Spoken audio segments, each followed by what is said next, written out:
Hi everybody, this is Sapreel, a Sapreel Conlang for Agmishwa's second curse Conlang Circus. As any linguist knows, the most difficult languages in the world are those spoken by cephalopods deep under the sea. Their insane phonologies and outlandish grammars give even the most baroque of crustacean tongues a run for its money. But one enterprising octopus decided to invent a universal language to enable cephalopods from around the world to communicate with one another, and this language would be known as Sapreel. While it managed to develop a modest following, its simplicity was a major turnoff for many. Many cephalopods take great pride in the sheer complexities of their languages, a quality which they felt Sapreel could never hope to equal. Now let's get to the basics of Sapreel morphology. A word consists of a permutation of 10 elements, which could be imagined, for instance, as the numbers from 1 to 10. The selection and ordering of the first 5 elements of a word determines its meaning, as well as whether it's a noun or a verb. Now, all words in Sapreel are either nouns or verbs, although sometimes these nouns and verbs can sometimes be used like adjectives and adverbs. And the remaining 5 elements of the word are used for inflection. The order of these elements determines features like number, aspect, and even opinion. So you might be wondering, how on earth do you pronounce a permutation? Well, the phonology of Sapreel is actually really simple. There's only 6 primary phonemes, 3 consonants, b, d, and 3 vowels, a, e.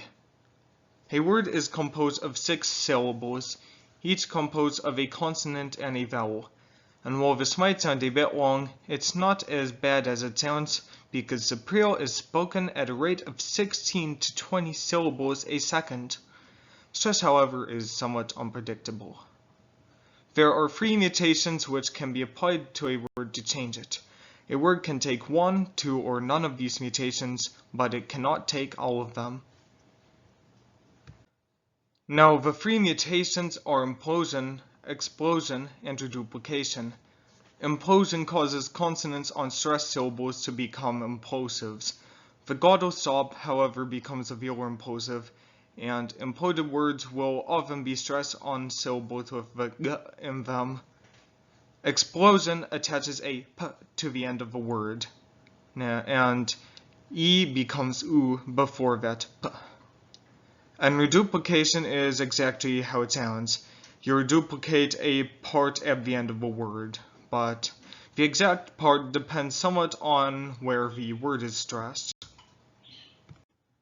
Now, the process for determining the pronunciation of a word goes as follows. First, you take the number corresponding to the permutation, with the first permutation being 0, the second is 1, and so on. We're assuming that the permutations are organized in a lexicographic order. Now you take the number and convert it into a mixed radix base, where the least significant digit is in base 7, and the other 12 are in base 3. Now take the base 3 part and convert the digits to phonemes. 0 is or a, 1 is b or a, and 2 is d or e. And finally, decompose the base 7 digit into powers of 2. For instance, 5 equals 4 plus 1 to determine what mutations to apply. 1 means apply implosion, 2 means apply explosion, and 4 means apply reduplication. Now, as I said before, inflection is performed by reordering the remaining 5 elements of a word. And if you do the math, you'll see that there is 5 times 4 times 3 times 2 times 1 equals 120 possible forms for both nouns and verbs. Nouns and verbs are inflected for 4 different categories, but the exact categories which they're inflected for are different for the 2. Here is how you interpret the inflections on a word.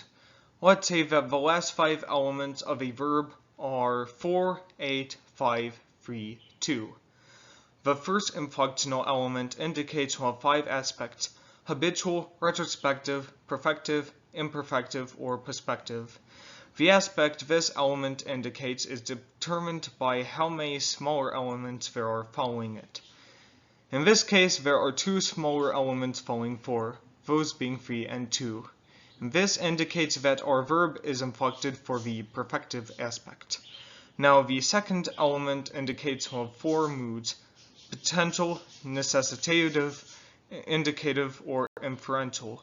8 has 3 smaller elements following it: 5, 3, and 2, so this means that our verb is inflected for the inferential mood. Now, the other 2 elements indicate whether an event is viewed positively, negatively, or ambivalently, as well as whether or not it was intentionally caused. Keep in mind, however, that both nouns and verbs are inflected for opinion. 5 is followed by 2 smaller numbers, 3 and 2, indicating a positive view. And with the last 2 elements, 3 and 2, the larger element comes first, which indicates that the event was caused on purpose. Nouns sequential operates on pretty much the same process. There are 5 possibilities for number.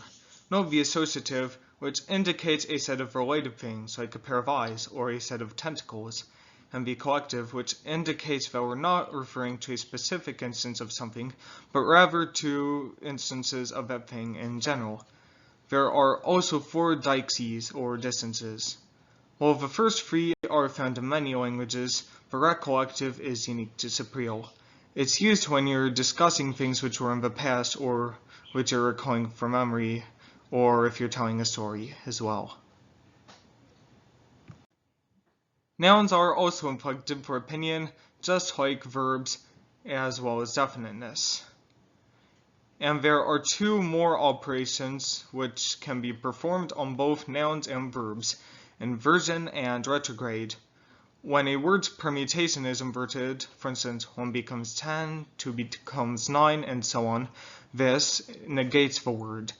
And when it's put in retrograde, reversing the permutation, that indicates a realis mood. Finally, we shall discuss the process through which case relationships and conjunctions are handled in Sapreel. When you want to indicate how a word in a sentence is related to a previous word, you mangle it. Essentially, you encipher it using that previous word. The resulting mangled word, the word which it stands for, and the word which it relates to, can be related to each other as follows. One word permuted using another word will yield the third word, but the exact relationship between the 3 will determine the specific case or conjunction. As you can see, this system causes a lot of havoc, to say the least. Pronouns and person don't really exist in this language. Rather, existing words or words known from context are used to mangle following words. And to top it all off, after mangling the words, it's possible to arrange them in any order, but generally the original first word will be in there somewhere unmangled. Here are some syntactic mangling relations used in Sapreel. The first 4 correspond to other languages' ergative, absolutive, ablative, and genitive cases. The genitive construction can also be used with special nouns that serve the function of adjectives. And down there you can also see that there's 3 conjunctive relations. First there's the causative, which can be used to translate because or so, depending on how the 2 verbs are ordered. It's featured in many grammatical constructions. The conjunctive can translate and or while, but using the aspects it can also mean before or after, and if you use it with the arealis it can mean or. Finally, the contrastive can be used to translate things like but, though, or despite. Now that we've covered all the basics of Sapreel, here's what you've been all waiting for: the opening lines for B movie.